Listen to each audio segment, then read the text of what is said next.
Welcome to the Craftin with Nikki blog. Today we are going to learn how to make a watermelon teacup dessert. Oh, doesn't that look so good? Here is what you'll need. A large watermelon, assorted fruits, a large knife, and lots of toothpicks.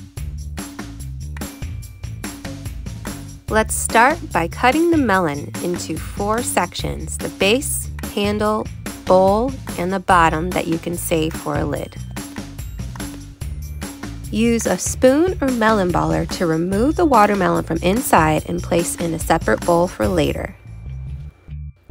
Now let's assemble the teacup. Using the bowl piece and the base, attach the bowl at an angle to the base using multiple toothpicks. I used about 4 or 5 here. Now it's time to attach the handle. Using the handle piece from earlier, trim it up and attach it to the side using more toothpicks. You can now fill up your teacup with all of the amazing fruit. Look at this. Oh, it's so pretty. But I would not suggest lifting it up like a teacup. It actually is pretty heavy.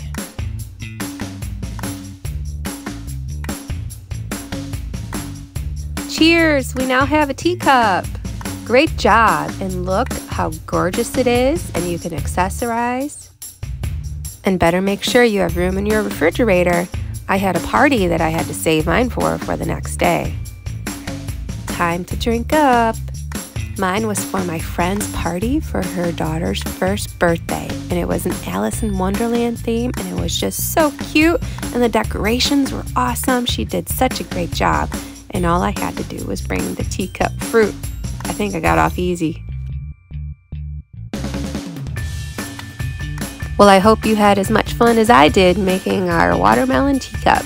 Stay tuned for more fabulous tutorials from Craftin Nikki, and you can always find more at craftaholic.com. Please rate and subscribe below. Thank you.